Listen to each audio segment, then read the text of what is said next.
Mówiąc o promocji dostępności obiektów turystycznych, nie będziemy skupiać się na podstawach komunikacji marketingowej, ponieważ obiekty takie promują już swoje usługi za pomocą różnych kanałów, jak np. reklama w internecie czy serwisy rezerwacyjne.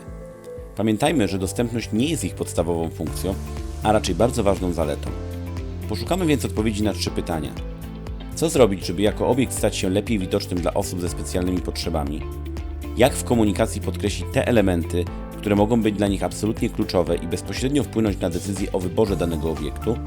Oraz co zrobić, żeby informacja o dostępności sama krążyła po świecie, pamiętając, że najlepszą reklamą są zadowoleni klienci. W tym materiale skorzystamy z doświadczeń i porad twórców bloga Robimy Podróże, którzy najlepiej wiedzą, jak korzystać z dostępnej turystyki i jak ją promować. Cześć i czołem! Dzisiaj robimy podróże na Warmii. Na 2 nogach i 4 kołach. Robimy podróże. W dostępności najważniejsza jest prawda.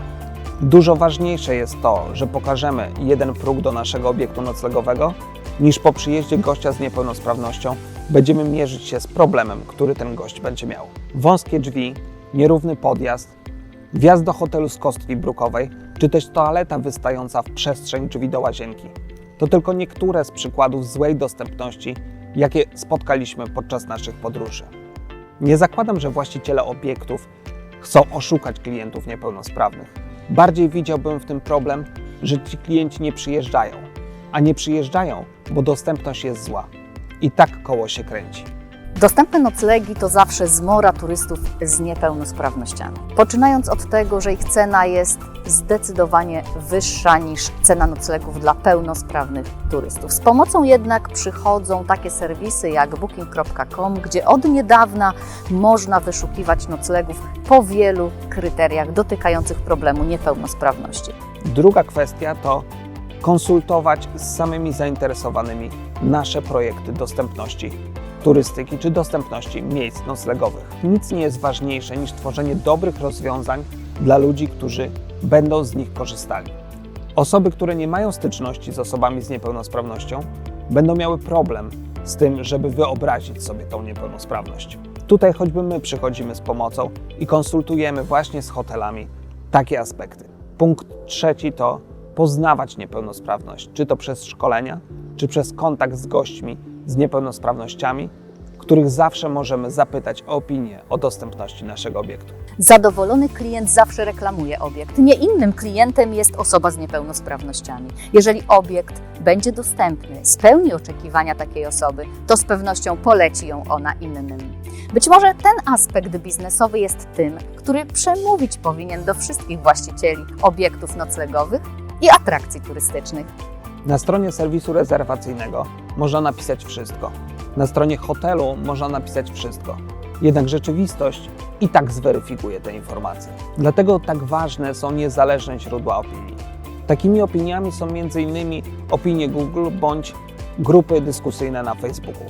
Jednak tam poprzez działania marketingowe można konkretne opinie wykupić i tak naprawdę wypaczyć obecną sytuację, jaka znajduje się w obiekcie. Tutaj naprzeciw wychodzimy na przykład my, gdzie na swoim blogu publikujemy niezależne i przez nikogo nieopłacane opinie. Nasza zakładka Hotele dla Niepełnosprawnych to zakładka, która nigdy nie była sponsorowana i nigdy sponsorowana nie będzie przez żaden obiekt noclegowy. Właśnie w takich miejscach można znaleźć bardzo rzetelne opinie, które pomogą w podróżowaniu osobom z niepełnosprawnościami. Obraz osoby z niepełnosprawnością często bywa zafałszowany. Kojarzy się ona często z człowiekiem, który żyje z renty socjalnej czy zasiłku i absolutnie nigdzie nie wyjeżdża, bo wszystkie swoje pieniądze przeznacza na lekarza, rehabilitację czy środki medyczne. A tak naprawdę osoby z niepełnosprawnościami to także prezesi dużych firm, to biznesmeni, to osoby naprawdę materialnie dobrze sytuowane, które mogą i chcą podróżować. Jest jednak jeden warunek. Bardzo chętnie wydadzą swoje pieniądze pod warunkiem, że za tę cenę otrzymają taką usługę, za jaką zapłacili, usługę dostępną, zgodną z ich potrzebami.